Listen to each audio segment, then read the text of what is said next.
O nome já diz isso, né? Parlamentarismo é um sistema político no qual o parlamento é o órgão central, ou é imaginado como órgão central.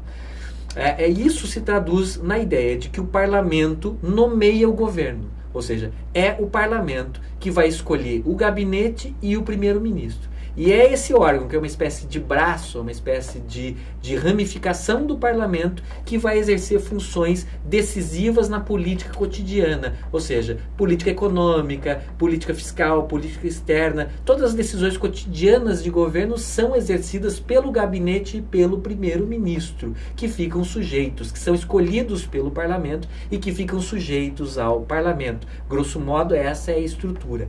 O rei, ele, no sistema parlamentarista, ele não é mais chefe de governo, ele é um mero chefe de Estado. Existe aqui uma divisão entre chefe de governo e chefe de Estado. Quem exerce funções políticas decisórias é o primeiro-ministro, né? O monarca hoje se diz que reina, mas não governa, né? O rei reina, mas não governa, ou seja, é uma figura muito mais simbólica, representa a união política do Estado, né? Tem funções muito mais cerimoniais do que funções decisórias, tem poucas funções decisórias. Quem tem funções decisórias, como é sabido no parlamentarismo, é o gabinete e o primeiro-ministro, pelo menos no parlamentarismo mais contemporâneo, mais recente.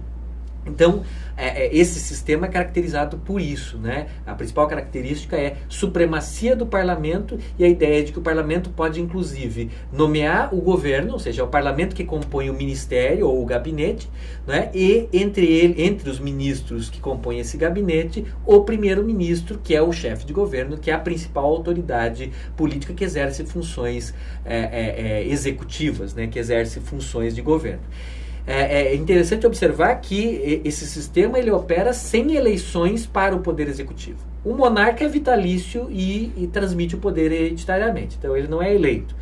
No que diz respeito ao parlamento, existem apenas eleições parlamentares para a House of Commons, a Casa dos Comuns.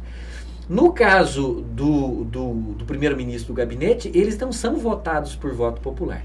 Existe uma eleição parlamentar e após essa eleição parlamentar forma-se uma maioria no parlamento. O sistema partidário britânico é um sistema que tem dois partidos predominantes, é um sistema bipartidário, não é? Não é que só existam dois partidos, mas dois partidos são grandes partidos e são os partidos que tendem a concorrer a essas eleições parlamentares e que vão ganhar a maioria das cadeiras no parlamento. É uma série de regras do sistema eleitoral que faz com que um dos partidos tenha uma predominância, tenha uma ampla maioria de cadeiras no parlamento. É esse partido, hoje os dois principais partidos, são o Partido Trabalhista ou o Partido Conservador, né? O Partido Trabalhista ou o Partido Liberal. Hoje, esses dois partidos, um dos dois forma uma maioria dentro do parlamento, né, dentro da House of Commons, e é essa maioria que vai indicar quem é o gabinete, quem são os ministros que comporão o gabinete, as várias pastas, os vários ministérios, e quem será o primeiro-ministro. Pelo menos essa é a forma ideal de funcionamento do parlamentarismo. Eleições parlamentares, forma-se uma maioria correspondente ao partido que ganhou as eleições parlamentares, e esse partido, essa maioria, nomeia o ministério e nomeia o primeiro-ministro. Essa é a operação ideal. Na prática, parece que o parlamentarismo funciona de uma maneira um pouquinho diferente, mas idealmente é isso. Qual é a ideia? Supremacia do parlamento. O parlamento é a principal instituição. E aí nós temos algumas consequências. Percebam que esse sistema não é um sistema de estrita separação dos poderes, mas é um sistema de cooperação ou colaboração dos poderes. Significa, se é o parlamento que nomeia o gabinete é dependente da legitimidade democrática do parlamento. E isso redunda, em termos institucionais, na característica central do parlamentarismo. O gabinete e o primeiro-ministro são responsáveis politicamente perante o parlamento. Significa, eles governarão enquanto gozarem da confiança da maioria parlamentar. E caso percam a confiança da maioria parlamentar pode propor e aprovar uma moção de censura ou desconfiança, e o gabinete pode vir a ser obrigado a se demitir. Basicamente, esse instituto da moção de censura ou moção de desconfiança, que representa a desconfiança ou a perda da confiança da maioria parlamentar no governo, ele implica o dever de demissão do primeiro-ministro e do ministério, porque o gabinete é marcado por uma nota de solidariedade. Existem algumas outras saídas. O primeiro-ministro, quando recebe uma moção de desconfiança ou um voto de censura, ele pode eventualmente solicitar ao rei a dissolução do parlamento. mas caso o rei não dissolva o parlamento, o primeiro-ministro será obrigado a renunciar. Por outro lado, se o monarca dissolve o parlamento, são convocadas novas eleições parlamentares para que haja a formação de um novo parlamento, possivelmente uma nova maioria, e que se mantenha ou se reformule o gabinete. Ou seja, esse sistema é um sistema que prioriza, como muitos autores apontam, a responsabilidade, mas que pode gerar alguma instabilidade. No parlamentarismo, primeiro, o governo e o primeiro-ministro não possuem mandato fixo, eles podem ficar alguns meses ou vários anos, ou até mesmo mais de uma década no poder, tudo depende do tempo que eles conseguirem manter o apoio da maioria parlamentar.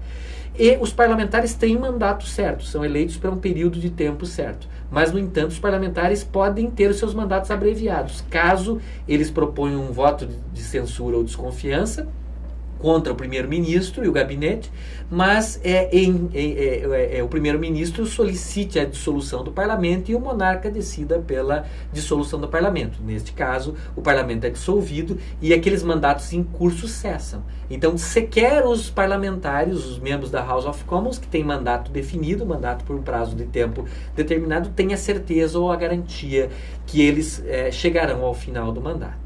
Né? Se diz normalmente que o parlamentarismo é um sistema de governo no qual existe uma responsabilidade, maior grau de responsabilidade, mas também pode existir um maior grau de instabilidade institucional. Diferente de outros sistemas, como nós veremos depois, em que existe um maior grau de estabilidade, mas existe um menor grau de responsabilidade.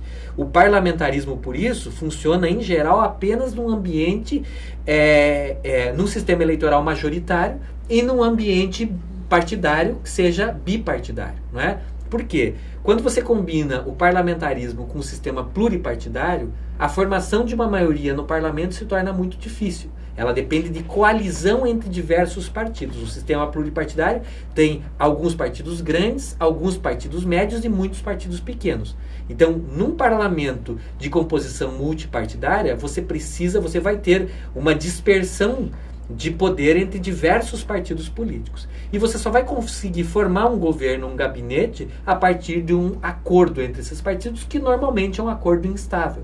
Qualquer ruptura do acordo entre esses partidos faz com que o primeiro-ministro e o seu gabinete possam perder o apoio da maioria parlamentar e possam, portanto, sofrer uma moção de censura, um voto de desconfiança e haver uma queda do gabinete. Então, existem experiências históricas nas quais se combinou pluripartidarismo com parlamentarismo e não deu certo. É o caso da França. A França da Terceira e da Quarta Repúblicas tentaram combinar pluripartidarismo com parlamentarismo e o resultado foi forte instabilidade.